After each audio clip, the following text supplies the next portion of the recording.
नमस्कार, Thakur study point में आप सबका स्वागत है। मैं आज आप लोगों के बीच लेकर आ चुकी हूँ एचपी टेट के लिए जीके क्वेश्चन जो कि अपकमिंग एग्जाम के पॉइंट ऑफ व्यू से काफी महत्वपूर्ण होने वाले हैं। इस वीडियो में हम हर एक क्वेश्चन को डिटेल से डिस्कस करेंगे जो कि आपके आने वाले एग्जाम में आपको काफी हेल्पफुल रहेंगे। चलिए वीडियो को शुरू करते हैं। सबसे पहला प्रश्न, दुर्गापुर स्टील प्लांट किस देश के सहयोग से स्थापित किया गया था? यहाँ पर दिया गया है ब्रिटेन, जापान, अमेरिका या रूस। इसका सही उत्तर हो जाएगा ऑप्शन ए, ब्रिटेन के सहयोग से दुर्गापुर स्टील प्लांट स्थापित किया गया था।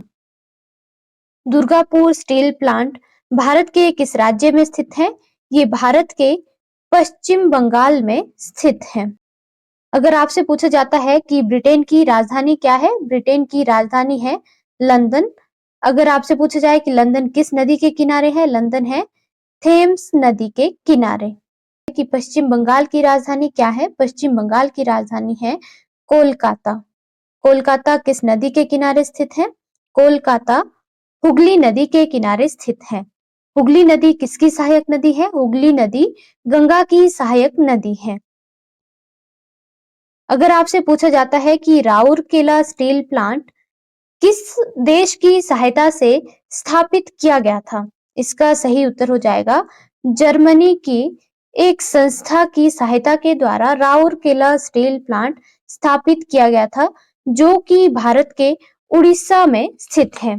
राउरकेला स्टील प्लांट कहाँ पर स्थित है? राउरकेला स्टील प्लांट भारत के उड़ीसा राज्य में स्थित है। उड़ीसा की राजधानी क्या है? उड़ीसा की राजधानी है भुवनेश्वर। अगर आपसे पूछा जाता है कि भिलाई स्टील प्लांट किस देश के सहयोग से स्थापित किया गया था? भिलाई स्टील प्लांट सोवियत संघ की तकनीकी सहायता के द्वारा 1955 में स्थापित किया गया था। भिलाई स्टील प्लांट कहाँ पर स्थित है? भिलाई स्टील प्लांट छत्तीसगढ़ में स्थित है। कहाँ पर स्थित है भिलाई स्टील प्लांट? ये छत्तीसगढ़ में स्थित है। छत्तीसगढ़ की राजधानी क्या है? छत्तीसगढ़ की राजधानी है रायपुर। अगर आपसे पूछा जाता है कि छत्तीसगढ़ किस नदी के किनारे स्थित है? छत्तीसगढ़ महानदी के किनारे स्थित है। जो महानदी है इसे छत्तीसगढ़ की जीवन रेखा के नाम से भी जाना जाता है। अगला प्रश्न, वीटो किस भाषा का शब्द है? यहाँ पर दिया गया है लैटिन, फ्रांसीसी, अंग्रेजी या जर्मन। इसका सही उत्तर हो जाएगा ऑप्शन ए, वीटो लैटिन भाषा का शब्द है। वीटो का अर्थ क्या होता है? वीटो का अर्थ होता है निषेध करना या मना करना। वीटो का अर्थ किसी भी निर्णय को अस्वीकार करना होता है। यह एक कानूनी शक्ति है जिससे किसी आधिकारिक कार्यवाही को रोका जा सकता है। संयुक्त राष्ट्र सुरक्षा परिषद है, इसके पास जो स्थायी सदस्य देश है उनको वीटो पावर मिली हुई है। संयुक्त राष्ट्र सुरक्षा परिषद के कितने सदस्य देश हैं? संयुक्त राष्ट्र सुरक्षा परिषद के 15 सदस्य देश हैं जिनमें से कि 5 स्थायी देश हैं और 10 अस्थायी देश हैं। जो स्थायी देश हैं उन्हें वीटो पावर दी गई है। स्थायी देश कौन कौन से हैं? स्थायी देश हैं चीन, रूस, फ्रांस, यूनाइटेड किंगडम और संयुक्त राष्ट्र अमेरिका। जो राष्ट्रपति या राज्यपाल होते हैं वे किसी भी विधेयक को बनने से रोकने के लिए वीटो का प्रयोग कर सकते हैं। अगर आपसे पूछा जाए कि यूएनओ का गठन कब किया गया था? यूएनओ का गठन 24 अक्टूबर 1945 में किया गया था। यूएनओ की स्थापना कहाँ पर की गई थी? यूएनओ की स्थापना अमेरिका के सैन फ्रांसिस्को में की गई थी। यूएनओ का हेडक्वार्टर कहाँ पर है? यूएनओ का हेडक्वार्टर है न्यूयॉर्क में। अगर आपसे पूछा जाए कि यूएनओ का हेडक्वार्टर न्यूयॉर्क के लिए कब स्थानांतरित किया गया था? इसका सही उत्तर हो जाएगा 1946 में सैन फ्रांसिस्को से यूएनओ का हेडक्वार्टर न्यूयॉर्क के लिए स्थानांतरित किया गया था। अगर आपसे पूछा जाता है कि वर्तमान में संयुक्त राष्ट्र के सदस्य देश कितने हैं? वर्तमान में संयुक्त राष्ट्र के सदस्य देश हैं 193। यूएनओ के कितने अंग हैं? यूएनओ के अंग है 6। कौन कौन से? महासभा, सुरक्षा परिषद, आर्थिक एवं सामाजिक परिषद, न्यायिका परिषद, सचिवालय और अंतरराष्ट्रीय न्यायालय। अगला प्रश्न, तख्त-ए-ताउस पर बैठने वाला अंतिम मुगल बादशाह कौन था?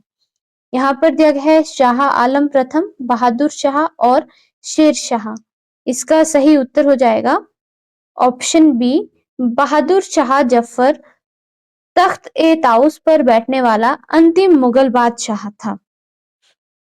तख्त-ए-ताउस को किस नाम से जाना जाता है? तख्त-ए-ताउस को मयूर सिंहासन के नाम से भी जाना जाता है। अगर आपसे पूछा जाता है कि मयूर सिंहासन की स्थापना किसने की थी? मयूर सिंहासन की स्थापना शाहजहां के द्वारा की गई थी। अगर आपसे पूछा जाए कि बहादुर शाह द्वितीय या बहादुर शाह जफर मुगलों का कौन सा राजा था? मुगलों का अंतिम एवं 20वां राजा था, जो कि 1857 के विद्रोह के बाद निर्वासित करके रंगून भेजा गया था। अगर आपसे पूछा जाए कि किस मुगल सम्राट की मृत्यु 1862 में रंगून में हुई थी? इसका सही उत्तर हो जाएगा बहादुर शाह जफर की। मुगल साम्राज्य का संस्थापक कौन है? मुगल साम्राज्य का संस्थापक है बाबर। और बाबर की आत्मकथा का क्या नाम है? बाबर की आत्मकथा का नाम है तुजुक-ए-बाबरी। अगर आपसे पूछा जाता है कि तुजुक-ए-बाबरी किस भाषा में लिखी गई है? तुजुक-ए-बाबरी तुर्की भाषा में लिखी गई है। बाबर का उत्तराधिकारी कौन था? बाबर का उत्तराधिकारी था हुमायूं। और हुमायूं की आत्मकथा का क्या नाम है? हुमायूं की आत्मकथा का नाम है हुमायूंनामा, जो कि किसने लिखी थी? जो कि गुलबद बेगम ने लिखी थी।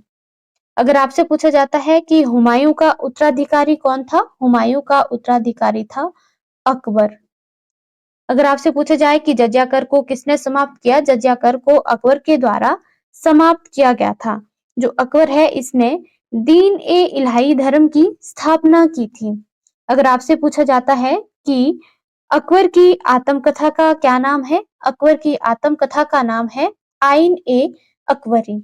अगर आपसे पूछा जाए कि आइन-ए-अकबरी किसने लिखी थी? आइन-ए-अकबरी लिखी थी अबुल फजल ने। अगर आपसे पूछा जाता है कि किस मुगल शासक के काल को चित्रकला का स्वर्ण युग भी कहा जाता है? किस मुगल शासक के काल को चित्रकला का स्वर्ण युग कहा जाता है? इसका सही उत्तर हो जाएगा जहांगीर के शासनकाल को चित्रकला का स्वर्ण युग कहा जाता है। अगर आपसे पूछा जाए कि किस मुगल शासक ने सिखों के पांचवें गुरु अर्जुन देव को फांसी दी थी? इसका सही उत्तर हो जाएगा जहांगीर ने सिखों के पांचवें गुरु, जिनका नाम था गुरु अर्जुन देव, उन्हें फांसी दी थी। अगर आपसे पूछा जाता है कि किसके शासनकाल को मुगल वास्तुकला का स्वर्ण युग कहा जाता है? इसका सही उत्तर हो जाएगा शाहजहां को। मुगल काल के वास्तुकला का स्वर्ण युग किसको कहा जाता है? शाहजहां के शासनकाल को। किस मुगल शासक ने सिखों के 9वें गुरु गुरु तेग बहादुर को मार डाला था? इसका सही उत्तर हो जाएगा औरंगजेब ने। अगला प्रश्न, रामचरितमानस के लेखक तुलसीदास किसके शासनकाल से संबंधित थे? यहाँ पर दिया गया है चंद्रगुप्त मौर्य, बजियत अली शाह, हर्षवर्धन या अकबर। इसका सही उत्तर हो जाएगा ऑप्शन डी, अकबर के शासनकाल से संबंधित थे। रामचरितमानस की रचना कब की गई थी? रामचरितमानस की रचना विक्रमी संवत 1631। और अगर आपसे ईस्वी में पूछा जाता है, ईस्वी में इसका सही उत्तर हो जाएगा 1574 ईस्वी में रामचरितमानस की रचना अयोध्या में की गई थी। अगर आपसे पूछा जाता है कि रामचरितमानस की रचना किन किन स्थानों पर की गई थी? इसका सही उत्तर हो जाएगा अयोध्या, वाराणसी और चित्रकूट में रामचरितमानस की रचना की गई थी। अब हम बात करेंगे अकबर के शासनकाल की। जो अकबर है, इसका शासनकाल कब से कब तक था? अकबर का शासनकाल 1556 से 1605 ईस्वी तक रहा था। अगला प्रश्न, किस युद्ध के बाद बाबर को कलंदर की उपाधि दी गई थी? यहाँ पर दिया गया है पानीपत का प्रथम युद्ध, खानवा का युद्ध, चंदेरी का युद्ध या घाघरा का युद्ध। इसका सही उत्तर हो जाएगा ऑप्शन ए, पानीपत के प्रथम युद्ध के बाद बाबर को कलंदर की उपाधि दी गई थी? पानीपत के प्रथम युद्ध में बाबर ने किसको हराया था? पानीपत के प्रथम युद्ध में बाबर ने इब्राहिम लोधी को हराया था। जो बाबर है यह अपनी ईमानदारी के लिए जाना जाता था और जब इसने पानीपत की प्रथम लड़ाई में विजय हासिल की तो उसके बाद इसने काबुल के लोगों को हर एक नागरिक को एक-एक सोने के सिक्के भेंट किए थे, जिसके कारण वहां के लोगों ने इन्हें उदारता के कारण कलंदर की उपाधि दी थी। अगर आपसे पूछा जाता है कि बाबर को कलंदर की उपाधि किसने दी थी? बाबर को कलंदर की उपाधि काबुल के लोगों के द्वारा दी गई थी। किसके कारण? बाबर की उदारता के कारण इसे कलंदर की उपाधि दी गई थी। अगला प्रश्न, विक्रमशिला विश्वविद्यालय की स्थापना किसने की थी? यहाँ पर दिया गया है महिपाल, देवपाल, धर्मपाल और कुमारगुप्त। इसका सही उत्तर हो जाएगा ऑप्शन सी, धर्मपाल के द्वारा विक्रमशिला विश्वविद्यालय की स्थापना की गई थी। विक्रमशिला विश्वविद्यालय कहाँ पर स्थित है? ये बिहार में स्थित है। अगर आपसे पूछा जाता है कि धर्मपाल किस वंश से संबंधित था? धर्मपाल पाल वंश से संबंधित था। अगर आपसे पूछा जाता है कि पाल वंश की स्थापना किसने की थी? पाल वंश की स्थापना गोपाल के द्वारा की गई थी। विक्रमशिला विश्वविद्यालय की स्थापना कब की गई थी? विक्रमशिला विश्वविद्यालय की स्थापना धर्मपाल के द्वारा 9वीं शताब्दी में की गई थी। जो विक्रमशिला विश्वविद्यालय है ये नालंदा और उदंतपुरी भारत के 3 महत्वपूर्ण बौद्ध मठों में से एक है। भारत का सबसे प्राचीन विश्वविद्यालय कौन सा है? भारत का सबसे प्राचीन विश्वविद्यालय है नालंदा विश्वविद्यालय, जिसकी स्थापना किसने की थी? नालंदा विश्वविद्यालय की स्थापना कुमारगुप्त के द्वारा 5वीं शताब्दी में की गई थी और ये बौद्ध धर्म की शिक्षा का एक प्रमुख केंद्र था। अगर आपसे पूछा जाता है कि उदंतपुरी विश्वविद्यालय की स्थापना कब और कहां पर की गई थी? उदंतपुरी विश्वविद्यालय की स्थापना गोपाल के द्वारा की गई थी। कहां पर? बिहार में। और कब की गई थी? उदंतपुरी विश्वविद्यालय की स्थापना 8वीं शताब्दी में की गई थी। जो उदंतपुरी विश्वविद्यालय है ये भारतीय बौद्ध विश्वविद्यालय था, जिसे नालंदा के बाद दूसरा सबसे पुराना विश्वविद्यालय माना जाता है। अगला प्रश्न, तिरुपति बालाजी मंदिर किस राज्य में स्थित है? यहाँ पर दिया गया है तमिलनाडु, आंध्र प्रदेश, केरल और कर्नाटक। इसका सही उत्तर हो जाएगा ऑप्शन बी, तिरुपति बालाजी मंदिर आंध्र प्रदेश में स्थित है। आंध्र प्रदेश का एक और प्रसिद्ध मंदिर है जिसका नाम है वेंकटेश्वर मंदिर। यहाँ पर दिया गया है तमिलनाडु के कुछ प्रमुख मंदिर है जैसे मीनाक्षी मंदिर जो मदुरई में स्थित है और दूसरा है रंगनाथ स्वामी मंदिर और बृहदेश्वर मंदिर या गोपाला स्वामी मंदिर। यहाँ पर दिया गया है केरल का प्रमुख मंदिर है पद्मनाभ स्वामी मंदिर। लास्ट ऑप्शन दिया गया है कर्नाटक में विरूपाक्ष मंदिर और विठल मंदिर स्थित है। अगला प्रश्न, निम्न में से कौन गुटनिरपेक्ष आंदोलन का संस्थापक नेता नहीं है? यहाँ पर दिया गया है जवाहरलाल नेहरू, रोनाल्ड रोगन, मार्शल टीटो और कर्नल नासिर। इसका सही उत्तर हो जाएगा ऑप्शन बी, रोनाल्ड रोगन गुटनिरपेक्ष आंदोलन का संस्थापक नेता नहीं है। गुटनिरपेक्ष आंदोलन की स्थापना कब की गई थी? गुटनिरपेक्ष आंदोलन की स्थापना 1961 में की गई थी। अगर आपसे पूछा जाता है कि गुटनिरपेक्ष आंदोलन में वर्तमान में कितने सदस्य देश हैं? गुटनिरपेक्ष आंदोलन में वर्तमान में 120 सदस्य देश हैं। अगर आपसे पूछा जाता है कि गुटनिरपेक्ष आंदोलन की स्थापना किस सम्मेलन में की गई थी? गुटनिरपेक्ष आंदोलन की स्थापना बेलग्रेड सम्मेलन में की गई थी। कौन से सम्मेलन में? बेलग्रेड सम्मेलन में की गई थी। और इसके संस्थापक कौन थे? इसके संस्थापक थे जवाहरलाल नेहरू जो कि भारत के प्रधानमंत्री थे। नेक्स्ट यहाँ पर दिया गया है मार्शल टीटो जो मार्शल टिटो है ये यूगोस्लाविया के राष्ट्रपति थे और लास्ट में दिया गया है कर्नल नासिर। जो कर्नल नासिर है ये मिस्र के राष्ट्रपति थे।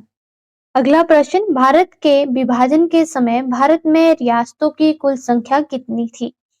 यहाँ पर दिया गया है 365, 665, 645 और 565। इसका सही उत्तर हो जाएगा ऑप्शन डी। भारत के विभाजन के समय भारत में रियासतों की कुल संख्या 565 थी। जो रियासतें हैं उन्हें किस नाम से जाना जाता था? उस समय रियासतों को देसी राज्य के नाम से जाना जाता था। प्रमुख रियासतें कौन-कौन सी थी? जैसे हैदराबाद, जम्मू कश्मीर, मैसूर और इंदौर एवं ग्वालियर। अगर आपसे पूछा जाता है कि स्वतंत्रता के बाद रियासतों के एकीकरण में किसने अपनी महत्वपूर्ण भूमिका निभाई थी? इसका सही उत्तर हो जाएगा सरदार वल्लभ भाई पटेल ने अपनी महत्वपूर्ण भूमिका निभाई थी। जो सरदार वल्लभ भाई पटेल हैं इन्हें लौह पुरुष के नाम से भी जाना जाता है। अगर आपसे पूछा जाता है कि स्वतंत्र भारत के पहले गृह मंत्री कौन थे? स्वतंत्र भारत के पहले गृह मंत्री थे सरदार वल्लभ भाई पटेल। 15 अगस्त 1947 तक हैदराबाद, जूनागढ़ और कश्मीर को छोड़कर सभी रियासतें भारत में शामिल हो चुकी थी। अगर आपसे पूछा जाए कि किस रियासत को विलय पत्र के द्वारा भारत में शामिल किया गया था? इसका सही उत्तर हो जाएगा कश्मीर रियासत। उस समय कश्मीर का राजा कौन था? उस समय कश्मीर का राजा था हरि सिंह। अगर आपसे पूछा जाता है कि कौन सी रियासत जनमत संग्रह के द्वारा भारत में विलय की गई थी? इसका सही उत्तर हो जाएगा जूनागढ़ रियासत। अगर आपसे पूछा जाता है कि किस रियासत को पुलिस कार्यवाही के द्वारा भारत में विलय किया गया था? इसका सही उत्तर हो जाएगा हैदराबाद रियासत को।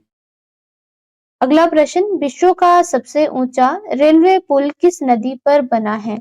यहाँ पर दिया गया है सतलुज, चिनाब, गंगा या अमेजन। इसका सही उत्तर हो जाएगा ऑप्शन बी चिनाब नदी पर। चिनाब नदी पर विश्व का सबसे ऊंचा रेल ब्रिज कौन सा है? चिनाब रेल ब्रिज, जो कि जम्मू एवं कश्मीर में स्थित है। चिनाब रेल ब्रिज की ऊंचाई कितनी है? इसकी ऊंचाई है 359 मीटर, जो कि एफिल टावर से भी ऊंचा है। आज के लिए इतना ही, धन्यवाद।